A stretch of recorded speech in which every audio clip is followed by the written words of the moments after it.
Welcome to Biologics once again and CSIR Series 2020. Today, in unit number 9, that is ecology, we'll start discussing about the population growth. Right? ये जो lecture है, this is the lecture number, this is the part 2 of population ecology, जहाँ पे we will discuss about population growth. ठीक है? तो अगर आपने इससे पहले वाले लेक्चर्स नहीं देखे इकोलॉजी के तो आप जाकर उनको देख लीजिए, क्योंकि वहाँ पर सारे बेसिक कंसेप्ट इकोलॉजी के हमने ऑलरेडी डिस्कस कर लिए हैं। उसके बाद आप इस लेक्चर को देखना शुरू कीजिए। ठीक है, तो चलिए स्टार्ट करते हैं पॉपुलेशन ग्रोथ के बारे में। ठीक है, तो उससे पहले आपको पता होना चाहिए पॉपुलेशन क्या है। पॉपुलेशन के बारे में सारी चीज़ें मैंने आपको इससे पहले वाले लेक्चर में बताया था। ठीक है, तो वहाँ पर आप जाके बेसिक्स जान सकते हैं। तो पॉपुलेशन क्या है? Population is the changing entity, है ना।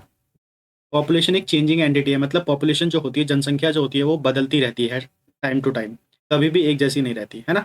या तो बढ़ती रहती है या तो किसी पर्टिकुलर जगह की जनसंख्या घटती रहती है। ठीक है, और ऐसा क्यों होता है? क्योंकि वो डिपेंड करती है 4 फैक्टर्स पे। There are 4 factors that affect the population and they are natality, right, mortality, immigration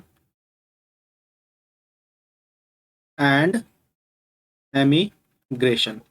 ये 4 फैक्टर्स हैं जो कि पॉपुलेशन को अफेक्ट करते हैं, या तो नेगेटिवली या तो पॉजिटिवली। ये सारी चीज़ें मैंने इससे पहले वाले लेक्चर में ऑलरेडी डिस्कस की थी, तो यहाँ पे हम वो चीज़ रिपीट नहीं करेंगे। ठीक है, तो अगर बस इतना बता दूं कि नेटिलिटी पॉजिटिवली अफेक्ट करती है, मोर्टेलिटी नेगेटिवली अफेक्ट करती है, इमिग्रेशन पॉजिटिवली अफेक्ट करता है और एमिग्रेशन नेगेटिवली।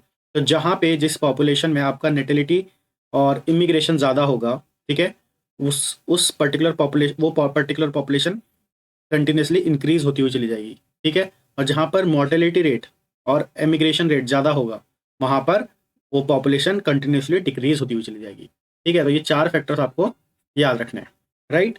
तो अब जो पॉपुलेशन ग्रोथ, आज हम क्या पढ़ने जा रहे हैं? Population growth. ठीक है, तो पॉपुलेशन ग्रोथ क्या होता है? पॉपुलेशन ग्रोथ का मतलब होता है कि change in the number of individuals in A population with time. Time के साथ किसी भी पर्टिकुलर पॉपुलेशन में इंडिविजुअल्स के नंबर का चेंज होता रहना, या तो इंक्रीज होता रहना या डिक्रीज होता रहना, उसको बोलते हैं पॉपुलेशन ग्रोथ। ठीक है, लेकिन यहाँ पे हम बात कर रहे हैं ग्रोथ की। तो इसका मतलब ये है कि किस तरीके से किसी भी कोई भी पर्टिकुलर पॉपुलेशन बढ़ता है, कैसे उस पॉपुलेशन का इंक्रीज होता है, नंबर ऑफ इंडिविजुअल्स कैसे उस पॉपुलेशन में इंक्रीज होता है, तो उसको बोला जाता है पॉपुलेशन ग्रोथ। ठीक है, अगर इंक्रीज और डिक्रीज दोनों की बात करें तो पॉपुलेशन चेंज कहलाएगा, लेकिन यहाँ पे हम जो भी पढ़ने जा रहे हैं वो पढ़ने जा रहे हैं पॉपुलेशन ग्रोथ के बारे में, कि किस तरीके से पॉपुलेशन ग्रोथ होती है। ठीक है, तो जो पॉपुलेशन की जो ग्रोथ होती है, ठीक है, पॉपुलेशन की जो ग्रोथ होती है वो आपकी मेनली 2 टाइप से हो सकती है। ठीक है, तो वो 2 तरीके कौन कौन से हैं?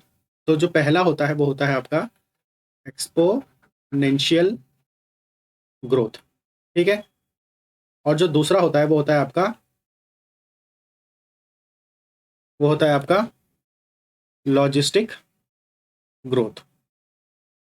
ठीक है, तो आज हम पॉपुलेशन ग्रोथ में मेनली जो डिस्कस करने वाले हैं वो डिस्कस करने वाले हैं एक्सपोनेंशियल ग्रोथ और लॉजिस्टिक ग्रोथ के बारे में, राइट। तो सबसे पहले हम डिस्कस करेंगे एक्सपोनेंशियल ग्रोथ के बारे में।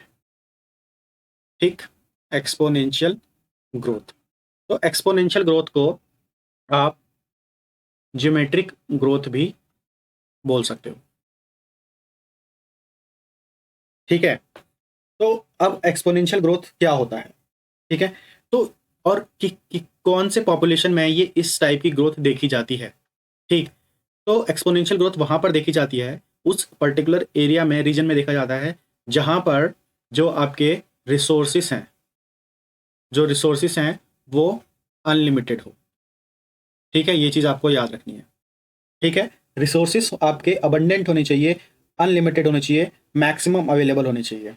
ठीक है, जिससे क्या होगा कि वहां पर रिसोर्सिस जितने ज़्यादा होंगे, ठीक है, तो जो इंडिविजुअल्स होंगे उनको रिसोर्सेज की फिक्र नहीं होगी, and then individuals are free to reproduce, क्योंकि वहां पे रिसोर्सेज बहुत हैं, कितने भी आप ऑफस्प्रिंग्स प्रोड्यूस करो सबके लिए आप रिसोर्सेज अवेलेबल है। ठीक है, समझ रहे हो इस चीज़ को? तो उस टाइप के एरिया में पॉपुलेशन जो होती है उस एक्सपोनेंशियली ग्रो करती है। ठीक है, समझ रहे हो? तो उसका जो ग्राफ आपका बनेगा वो किस तरीके का बनेगा? आपका जो ग्राफ बनता है उसका, वो बनता है कुछ, अभी बता, ये हो गया आपका एक्स एक्सिस, सॉरी ये हो गया आपका वाई एक्सिस, और ये हो गया आपका एक्स एक्सिस। ठीक है, तो जैसे कि मैंने आपको बताया, और यहाँ पे आप मान लीजिए कि ये है आपके जो एक्स एक्सिस है वो रिप्रेजेंट कर रहा है नंबर ऑफ इंडिविजुअल्स, राइट, और एक्स एक्सिस आपका कर रहा है टाइम। ठीक है, तो इसका कर्व कैसे बनता है, इसका ग्राफ कैसे बनता है? आप देखो, यहाँ पर जो रिसोर्सेज हैं वो अनलिमिटेड हैं, तो इसका ग्राफ आपका बनेगा कुछ इस तरीके से। आपके जो पॉपुलेशन की ग्रोथ है वो कंटिन्यूसली बढ़ती चली जाएगी, ऐसे बढ़ती चली जाएगी, देख रहे हो? तो ये है आपका एक्सपोनेंशियल ग्रोथ का कर्व, राइट। तो इस कर्व को आप जे शेप्ड कर्व भी बोलते हो, जो आपका देखने को मिलता है किसमें? एक्सपोनेंशियल में। ठीक है, इसमें देखने को मिलता है आपका एक्सपोनेंशियल। ठीक है, जे शेप्ड कर्व। ठीक, और इसका जो फॉर्मूला होता है निकालने का, यहां पर आपको एक फॉर्मूला मैं बता रहा हूं। ठीक है, वो फॉर्मूला है आपका dn/dt is equals to Rn। ठीक है, अब यहां पर जो आपका n है, ठीक है, ये जो आपका dn/dt है, ये क्या है? ये आपका है पॉपुलेशन ग्रोथ को रिप्रेजेंट कर रहा है, change in the population with respect to time. ठीक है, राइट। ठीक है, तो यहां पर आपका आर क्या है? आर है आपका इंट्रिंसिक इंट्रिंसिक रेट। ठीक है, intrinsic rate of natural increase. तो इसका मतलब क्या होता है? आर का मतलब क्या होता है? यहां पर आपको ये समझना बहुत जरूरी है। तो जो आपका आर होता है ना, it is described as the maximum potential of reproduction in an individual. ठीक है, कोई अगर जैसे कि कोई भी इंडिविजुअल की बात करो, उसका जो मैक्सिमम पोटेंशियल होता है रिप्रोडक्शन का, वो रिप्रेजेंट करता है आर से। ठीक है, तो जिसका आर ज्यादा होगा, आर वैल्यू जिस पॉपुलेशन की ज्यादा होगी, वहां पर रिप्रोडक्शन पोटेंशियल ज्यादा होगा, है ना? तो ऐसे पॉपुलेशन की ग्रोथ एक्सपोनेंशियली इंक्रीज होती है, लगातार बढ़ती जाती है। क्यों? क्योंकि वहां की आर वैल्यू ज्यादा है। ठीक है, और आर वैल्यू क्या रिप्रेजेंट करती है? Maximum potential of reproduction in an individual. ठीक है, मतलब जो इंडिविजुअल्स जो उस पॉपुलेशन में रह रहे हैं, they have maximum potential of reproduction. ठीक है, और उसी को बोला जाता है intrinsic rate of natural increase. Naturally अपने आप को इंक्रीज करने का वहां पर जो रेट है वो बहुत ज्यादा है, मैक्सिमम है। ठीक है, राइट। दूसरी चीज जो आपका एन होता है, वो एन क्या होता है? तो आपका एन होता है पॉपुलेशन साइज। ठीक है, तो आपको ये वाला फॉर्मूला याद रखना है, dn/dt is equals to R into N. ठीक है, और ये फॉर्मूला कब यूज करना है? जब आपको निकालना हो एक्सपोनेंशियल ग्रोथ। ठीक है, ओके। इसके बाद अब हम समझेंगे जो हमारा सेकंड वाला है। ठीक है, सेकंड वाला कौन सा है? Logistic growth. ठीक है, लॉजिस्टिक ग्रोथ। तो लॉजिस्टिक ग्रोथ के ऊपर चलते हैं।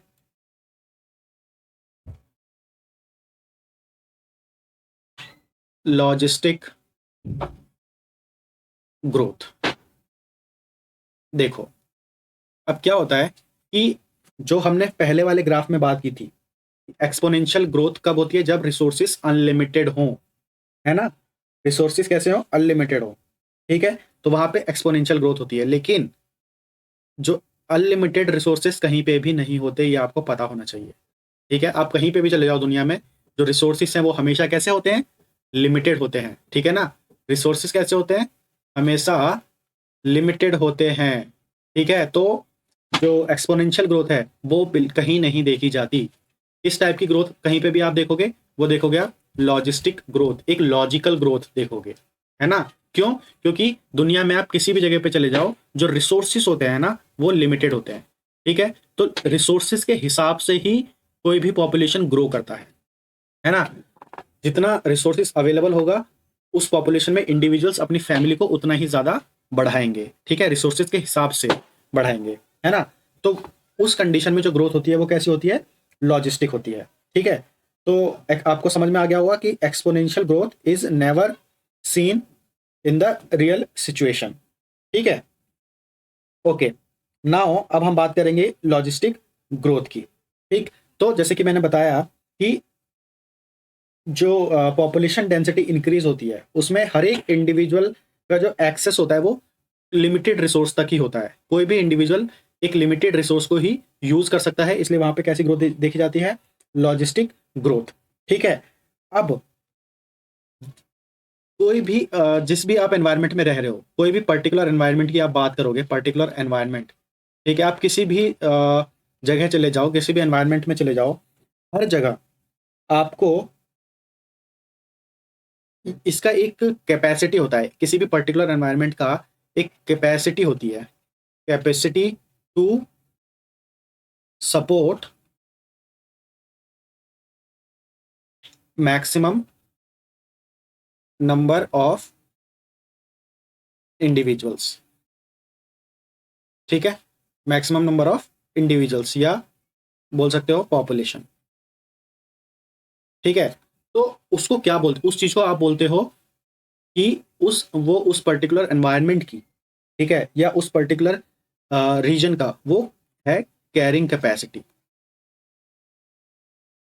कैरिंग कैपेसिटी वो कितने, मतलब किस पॉपुलेशन, कितने पॉपुलेशन को वो कैरी कर सकता है, मतलब कितने बड़े पॉपुलेशन को वो कैरी कर सकता है, कोई भी एनवायरनमेंट कितने नंबर ऑफ इंडिविजुअल्स को वो पर्टिकुलर एनवायरनमेंट कैरी कर सकता है, वहां पर कितने रिसोर्सेस है, लिमिटेड रिसोर्सेस होते हैं, है ना। तो जितने भी जो भी रिसोर्सेस हैं वहां पे, लिमिटेड रिसोर्सेस, जितने भी रिसोर्सेस हैं उस रिसोर्सेस पर आपके कितने इंडिविजुअल्स सर्वाइव कर सकते हैं, कितने इंडिविजुअल्स को वो कैरी कर सकता है, ठीक है। तो उसी को बोला जाता है आपका कैरिंग कैपेसिटी, ठीक है। तो यहाँ लॉजिस्टिक ग्रोथ में आपका एक स्पेशल टर्म आ गया, कैरिंग कैपेसिटी, ठीक है, जो कि आपका एक्सपोनेंशियल वाले ग्रोथ में नहीं था। वहां पे जो कैपेसिटी थी वो कैसी थी, अनलिमिटेड, रिसोर्सेज कैसे थे, अनलिमिटेड, लेकिन यहाँ पे रिसोर्सेज कैसे हैं, लिमिटेड। यहाँ पे कैरिंग कैपेसिटी होती है किसी भी पर्टिकुलर एनवायरनमेंट की। तो ये जो कैरिंग कैपेसिटी होती है ये आपका वेरिएबल होता है, एनवायरनमेंट टू एनवायरनमेंट चेंज होता है, स्पेस टू स्पेस चेंज होता है। किसी पर्टिकुलर एनवायरनमेंट की कैरिंग कैपेसिटी ज़्यादा हो सकती है, दूसरे एनवायरनमेंट की कैरिंग कैपेसिटी कम हो सकती है, ठीक है। तो it can be less, it can be more, ये चीज़ आपको पता होनी चाहिए, ठीक है। तो अब ये जो कैरिंग कैपेसिटी होती है, ठीक है, इसको रिप्रेजेंट किससे करते हो, आप इसको रिप्रेजेंट करते हो के से, के for carrying capacity, it is represented by K, ठीक है। And carrying capacity is not fixed but it can change over space and time, ठीक है, राइट। तो ये चीज हो गई आपकी कैरिंग कैपेसिटी के बारे में। इसके बाद अब हम चलते हैं कि अब इसका ग्राफ कैसे बनेगा, है ना। तो अब देख लेते हैं कि इसका ग्राफ कैसा बनेगा, चलिए देखते हैं। देखो, तो यहां पर हम फिर से एक्स एक्सिस वाई एक्सिस बनाते हैं, ये है आपका वाई एक्सिस और ये है आपका एक्स एक्सिस, ठीक है, वाई और एक्स, राइट। अब यहाँ पे फिर से ये रिप्रेजेंट कर रहा है आपका नंबर ऑफ इंडिविजुअल्स को, ओके, और ये रिप्रेजेंट कर रहा है आपका टाइम को, ठीक है। और यहाँ पे आपका क्या है, रिसोर्सेस आर लिमिटेड, ठीक है ना। तो अब देखो यहाँ पे मैंने आपको बताया था एक कि यहाँ पर कैसी होगी, कैरिंग कैपेसिटी होगी, तो मतलब रिसोर्सेस लिमिटेड होंगे और एक पर्टिकुलर नंबर ऑफ इंडिविजुअल्स को ही कैरी कर पाएगा। तो मतलब यहाँ पर एक बाउंड्री होगी इसका मतलब, और वो बाउंड्री किस चीज़ की होगी, कैरिंग कैपेसिटी की, ठीक है। तो ये होगा आपका के, इससे बियॉन्ड कोई भी पॉपुलेशन ग्रो नहीं कर पाएगा, ठीक है। तो यहाँ पर ग्राफ कैसा बनेगा, कर्व कैसा बनेगा, वो इस तरीके का बनेगा कि स्टार्टिंग में तो ये एक्सपोनेंशियल होगा, बढ़ता जाएगा बढ़ता जाएगा बढ़ता जाएगा, लेकिन जैसे ही कैरिंग कैपेसिटी के पास जाएगा तो ये स्टेबल हो जाएगा, मतलब उससे बियॉन्ड वो नहीं ऊपर जा सकता, है ना। क्योंकि रिसोर्सेस जब इक्वल हो जाएंगे पॉपुलेशन के तो पॉपुलेशन स्टेबल हो जाएगी, उसके बियॉन्ड, रिसोर्सेज के बियॉन्ड कैरिंग कैपेसिटी के बियॉन्ड कोई भी पॉपुलेशन ग्रो नहीं कर सकती। समझ रहे हो इस चीज को? तो ये आपका जो कर्व बन रहा है वो कैसा बन रहा है? एस शेप्ड कर्व, है ना? या इसको बोल सकते हो आप, ये बन रहा है आपका सिग्मोइड कर्व। ठीक है ना? तो यहां पर इस जगह पे जहां पर कैरिंग कैपेसिटी के आसपास ये पॉपुलेशन पहुंचती है, तो यहां पर इसकी जो पॉपुलेशन ग्रोथ होती है वो स्लो हो जाती है। समझ रहे हो इस चीज को? है ना? ओके। तो यहां पर जो फॉर्मूला होगा उस फॉर्मूले में थोड़ा चेंज होगा। वो क्या चेंज होगा? तो ये आपका dn/dt, ठीक है? यहां पर हम किसकी बात कर रहे हैं? लॉजिस्टिक ग्रोथ कर्व की। ठीक है, राइट? तो dn/dt का फॉर्मूला आपका यहां पर क्या होगा? वो हो जाएगा r/n/k-n डिवाइडेड बाय k। तो ये k क्या है? Carrying capacity. यहां पर k इज, एक k क्या हो गया? ऐड हो गया, एक वैल्यू ऐड हो गई, दैट इज कैरिंग कैपेसिटी, जो कि आपको एक्सपोनेंशियल फेस वाले एक्सपोनेंशियल ग्रोथ में देखने को नहीं मिली थी, क्योंकि वहां पर रिसोर्सेज थे लिमिटेड। लेकिन यहाँ पर रिसोर्सेज लिमिटेड होते हैं और उसको रिप्रेजेंट कौन कर रहा है? आपका k, that is carrying capacity. ठीक, तो यहाँ पर देख लेते हैं। n तो आपको पता ही है, पॉपुलेशन साइज, ठीक है? और dn/dt आपको पता ही है, चेंज इन पॉपुलेशन, ठीक है, पर यूनिट टाइम। ओके, उसके बाद के आपका है कैरिंग कैपेसिटी, ठीक है? और ए आर आपको पता ही है, इंट्रिंसिक रेट। इंट्रिंसिक रेट को हम पहले ही समझ चुके हैं, ठीक है? तो ये सारी चीज़ें आपको समझ में आ गई, है ना? इसके बाद यहाँ पर कुछ चीज़ें आपको ध्यान रखनी है ना? और वो चीज़ें क्या क्या है, तो वो मैं आपको बता देता हूँ जल्दी से, वो इंपॉर्टेंट है आपके लिए, ठीक है? वो चीज़ें आपके लिए इंपॉर्टेंट है, और वो चीज़ें क्या क्या है देखो। जो लॉजिस्टिक ग्रोथ होता है ना, ये जो आपका लॉजिस्टिक ग्रोथ है, इसमें जो पॉपुलेशन होती है, जिस पॉपुलेशन की जिस पॉपुलेशन की आपकी आर वैल्यू ज़्यादा होगी, ठीक है? हम बात कर रहे हैं लॉजिस्टिक ग्रोथ की, है ना? और ये फॉर्मूला आपका लॉजिस्टिक ग्रोथ का है, ओके? और यहाँ पे आपको एक आर वैल्यू दिखाई दे रही होगी, और ये आर वैल्यू क्या है? मैंने आपको बताया था, intrinsic rate of natural increase, मतलब मैक्सिमम रिप्रोडक्शन पोटेंशियल, ठीक है? और मैंने आपको भी बताया था कि जिस पॉपुलेशन का आर वैल्यू ज़्यादा होगा, वहाँ पर पॉपुलेशन ज़्यादा तेजी से बढ़ेगी, ठीक?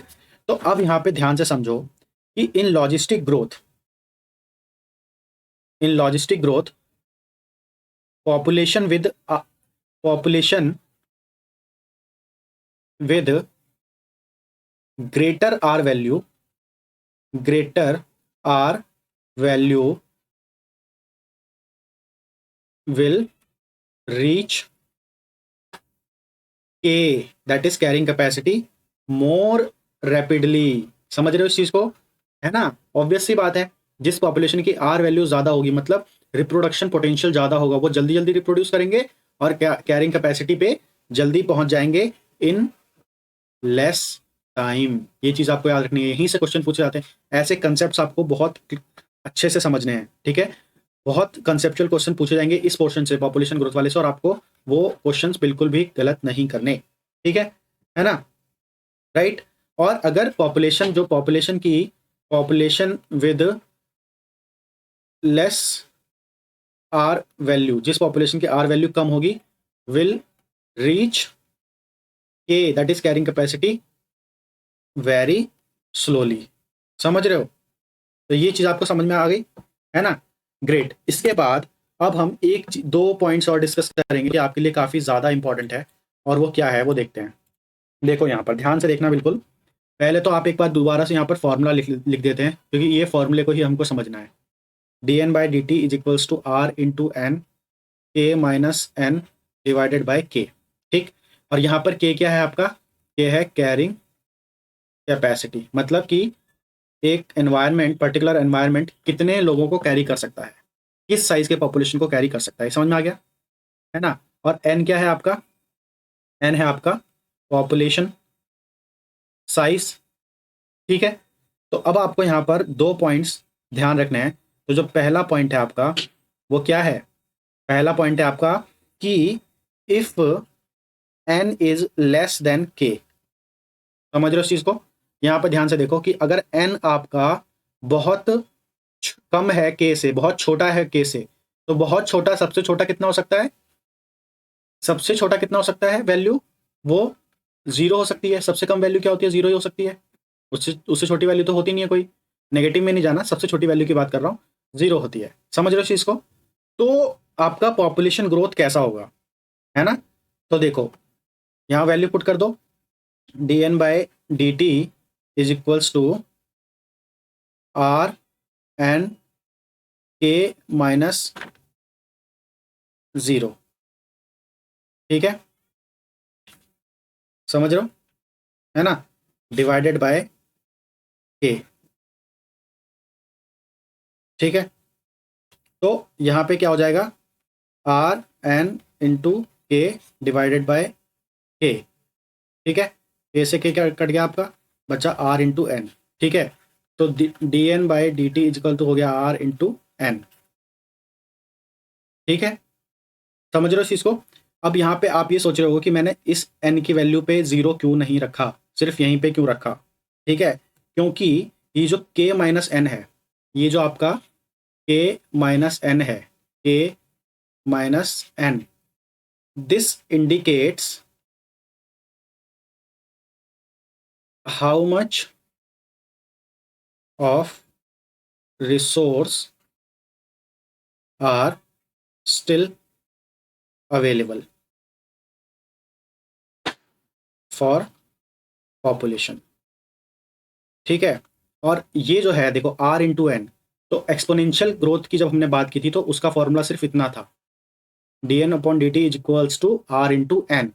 तो ये जो हमने अलग से ऐड किया है के माइनस एन अपॉन के, ये स्पेशली हमने किसके लिए ऐड किया है? लॉजिस्टिक ग्रोथ के लिए। तो ये वैल्यू यहाँ पर ऐड हो जाती है, ठीक है।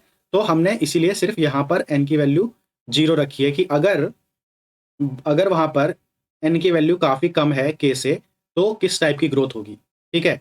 तो अब यहाँ पे देखो आप कि D N by D T की वैल्यू क्या आ गई? D N by D T की वैल्यू आ गई आर इंटू एन। समझ रहे हो? और ये वैल्यू, ये फॉर्मूला किसका था? ये फॉर्मूला था आपका किसका? ये फॉर्मूला था आपका एक्सपोनेंशियल ग्रोथ का, ठीक है। तो अगर एन की वैल्यू काफी कम हुई तो आपका ग्रोथ किस टाइप का होगा? आपका ग्रोथ होगा एक्सपोनेंशियल। समझ रहे हो इस चीज को? समझ रहे हो? अब एक्सपोनेंशियल क्यों होगा, एक तरीके से और समझा देता हूं आपको। देखो यहाँ पे क्या बोला है कि कैरिंग कैपेसिटी से पॉपुलेशन साइज अगर बहुत कम हुआ, मतलब इसका मतलब क्या है कि कैरिंग कैपेसिटी बहुत ज्यादा है, A is far greater than the N. तो जब कैरिंग कैपेसिटी बहुत ज्यादा है, रिसोर्सेज बहुत ज्यादा है as compare to N, that is population size, तो क्या होगा कि पॉपुलेशन एक्सपोनेंशियली ग्रो करेगी। समझ रहे हो इस चीज को? तो इसीलिए ये आपका एक्सपोनेंशियल ग्रोथ होगा, ठीक है। अब जो दूसरा दूसरा आपका जो पॉइंट है वो ये है कि अगर इफ, पहले से फॉर्मूला लिख लेते हैं दोबारा से, D N by D T is equals to R N K minus N divided by K, ठीक है। तो दूसरा जो पॉइंट है वो ये है कि if N is equal to K, समझ रहे हो इस चीज को? जितना एन है मतलब पॉपुलेशन साइज जितना है उतना ही कैरिंग कैपेसिटी है, मतलब रिसोर्सेस भी उतने ही हैं। तो पुट कर दो यहाँ पर value D N by D T is equals to R into N. इस वाले एन को आपको नहीं छेड़ना। यहाँ देखो के माइनस एन किसके बराबर है? के। तो यहाँ पर के माइनस के रख दो अपॉन के रख दो, ठीक है। समझ रहे हो इस चीज को, है ना? तो अब ये क्या हो गया? आर इंटू एन, के में से के को माइनस करोगे तो क्या आएगा? जीरो, ठीक है। तो जीरो से इंटू किसी भी वैल्यू की आप करते हो तो क्या हो जाता है? जीरो।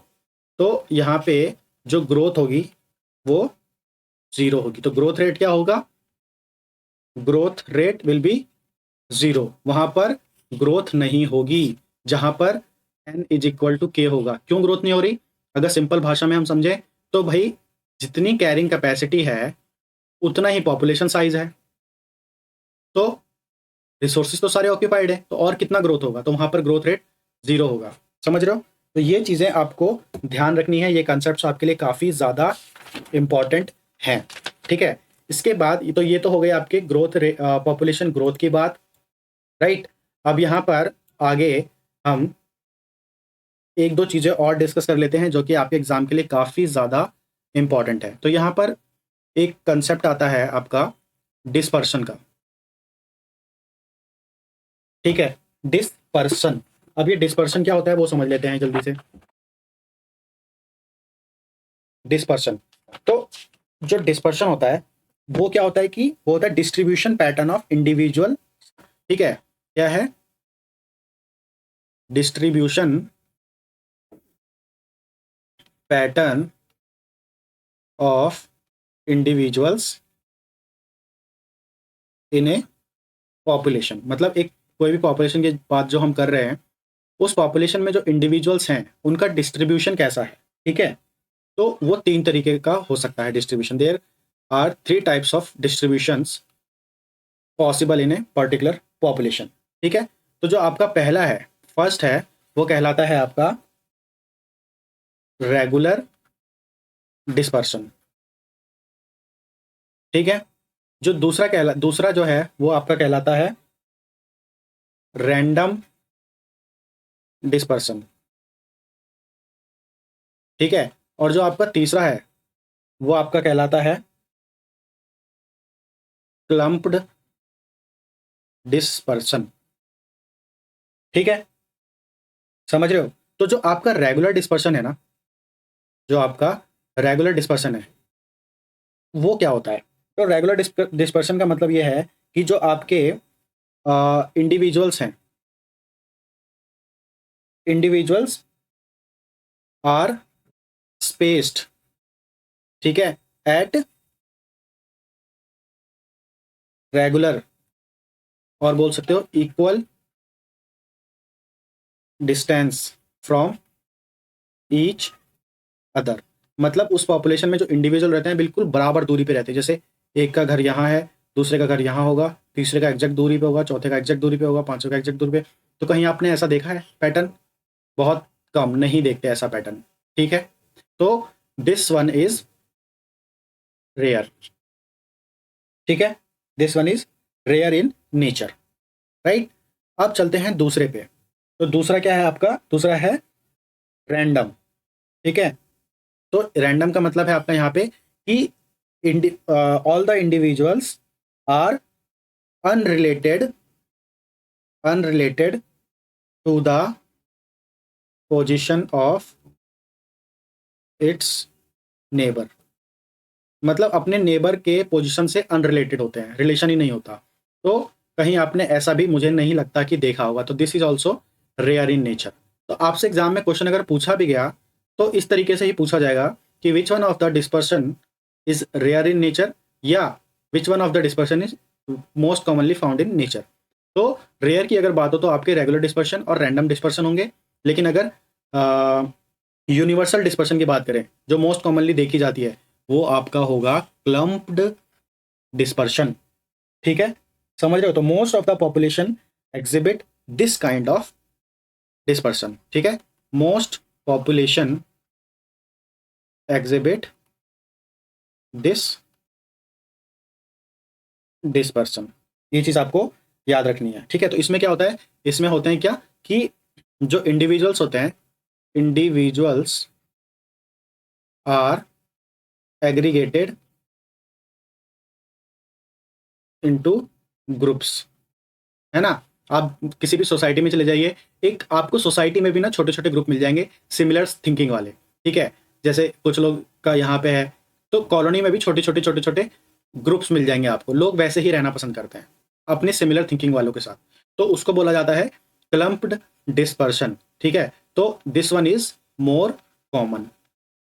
ठीक है, तो आप इस पे स्टार मार्क कर लीजिए, ये आपके नेचर में पाया जाता है इस टाइप का डिस्पर्शन। ठीक है, तो ये तो हो गया आपका पॉपुलेशन डिस्पर्शन के बारे में। अब लास्ट में, इस लेक्चर के लास्ट में हम एक और इम्पॉर्टेंट चीज के बारे में बात करने जा रहे हैं।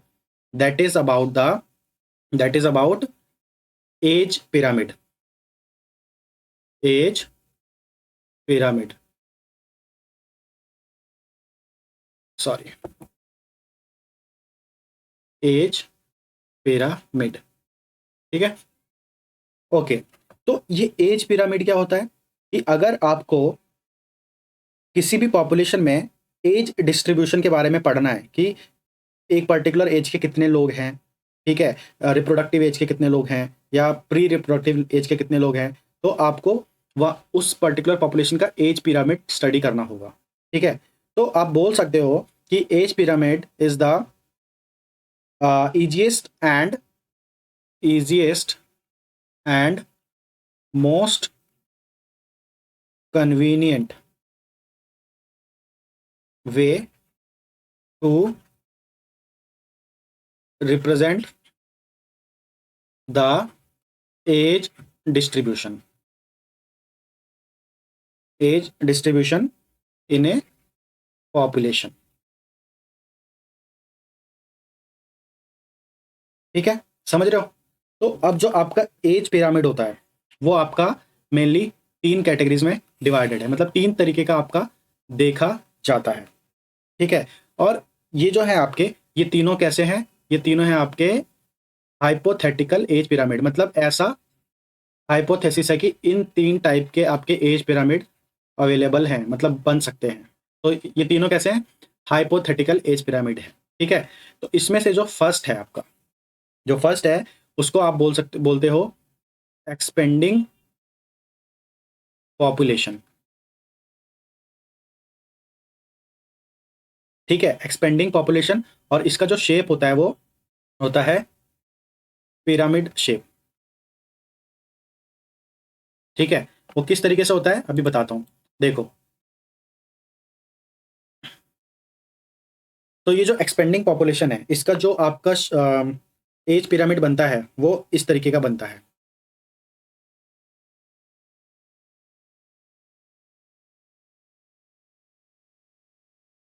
ऐसा ऐसा बनेगा।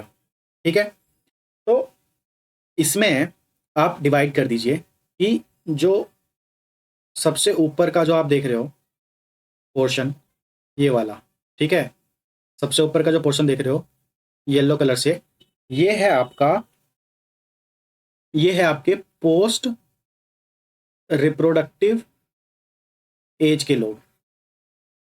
ठीक है, पोस्ट रिप्रोडक्टिव एज नहीं बोल सकते, आप बोल सकते हो पोस्ट रिप्रोडक्टिव पॉपुलेशन। ठीक है, उसके बाद आप जो सेकंड पोर्शन देख रहे हो, मिडिल का पोर्शन, ये वाला, ये है आपका रिप्रोडक्टिव पॉपुलेशन। ठीक है, समझ में आ रहा है ना? इसके बाद जो आप सबसे नीचे देख रहे हो, ये है आपका प्री रिप्रोडक्टिव पॉपुलेशन। तो अब यहां पर आप देखो, जो पोस्ट रिप्रोडक्टिव पॉपुलेशन है, मतलब ऐसा पॉपुलेशन जो रिप्रोडक्टिव एज से ऊपर जा चुका है, मतलब आप बोल सकते हो कि सीनियर ग्रुप है ना, या ओल्ड एज पीपल या ओल्ड एज पॉपुलेशन, तो उसको बोला जाता है पोस्ट रिप्रोडक्टिव पॉपुलेशन। मतलब अब वो रिप्रोडक्शन नहीं कर सकता, रिप्रोडक्शन से भी ऊपर जा चुका है, रिप्रोडक्शन वाले एज को क्रॉस कर चुका है, तो उनकी जो उनकी जो पॉपुलेशन है वो काफी कम है। ठीक है, उससे ज्यादा पॉपुलेशन किनकी है? उससे ज्यादा पॉपुलेशन आपके रिप्रोडक्टिव एज वाले लोगों की। तो देखो, ये कैसा हो रहा है? आपका एक्सपैंड हो रहा है। और सबसे ज्यादा कौन सी पॉपुलेशन है? प्री रिप्रोडक्टिव पॉपुलेशन, जो अभी रिप्रोडक्शन करने के लायक नहीं हुई। तो इस टाइप का जो आपका पिरामिड है उसको बोलते हो एक्सपेंडिंग पॉपुलेशन पिरामिड। ठीक है, समझ रहे हो ना इस चीज को, है ना? तो ये चीज आपको पता होनी चाहिए कि एक्सपेंडिंग पॉपुलेशन किसको बोलते हैं। ठीक है, दूसरा जो है, सेकंड जो है, वो है आपका सेकंड वाला, उसको कहते हैं स्टेबल पॉपुलेशन। Stable population.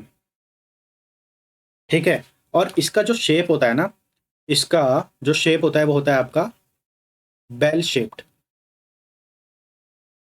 ठीक है, बेल शेप्ड होता है। किस तरीके का होता है? चलो देख लेते हैं। वो बनता है आपका कुछ इस तरीके का। कुछ इस तरीके का आपका बनता है। ठीक है, तो अब देखो यहाँ पर ध्यान से, यहाँ पर जो आपका ऊपर का जो रीजन है उसमें कौन से होंगे, पोस्ट रिप्रोडक्टिव। ठीक है, इसको मान लो आपकी, इसको आप मान लो ये है आपका नंबर 1। ठीक है, तो ये आपका हो गया number 1 population, that is representing post reproductive population. ठीक है, उसके बाद जो मिडल में आएगा वो आपका आएगा कौन सा भाई, रिप्रोडक्टिव पॉपुलेशन। ठीक है, that is number 2, this is representing the reproductive population, right. And the bottom one is representing the pre reproductive population, that is number 3। तो ये देखो आप, यहाँ पर जो रिप्रोडक्टिव पॉपुलेशन है और प्री रिप्रोडक्टिव पॉपुलेशन है वो एक दूसरे के ऑलमोस्ट इक्वल ही है ना। तो ये कैसी है, स्टेबल पॉपुलेशन एक तरीके से, है ना। और इसका शेप कैसा है, बेल शेप्ड। ठीक, तो यहाँ पर आपको क्या याद रखना है कि जो रिप्रोडक्टिव पॉपुलेशन और प्री रिप्रोडक्टिव पॉपुलेशन होती है वो ऑलमोस्ट इक्वल होते हैं, और सबसे कम होता है यहाँ पर आपका पोस्ट रिप्रोडक्टिव पॉपुलेशन। ठीक है, तो ये सारी चीजें आपको पता होनी चाहिए। ठीक है, अब हमारा जो थर्ड टाइप ऑफ पॉपुलेशन है that is known as diminishing population. Diminishing population मतलब खत्म होता हुआ पॉपुलेशन एक तरीके से बोल सकते हो, है ना, है ना। तो उसका शेप कैसा होता है, उसका जो शेप बनता है वो होता है आपका अर्न शेप्ड। ये नाम भी आपको याद रखने हैं, इकोलॉजी में यही सारी चीजें इंपॉर्टेंट है, जो छोटी छोटी चीजें हैं बहुत इंपॉर्टेंट और बहुत मजेदार है। ठीक है, दिल लगा के पढ़ोगे तो बहुत मजा आएगा इकोलॉजी। ठीक है, बिल्कुल अपनी लाइफ से कनेक्ट होती हैं चीजें, राइट। तो इसका जो शेप बनता है ना वो कुछ इस तरीके से बनता है,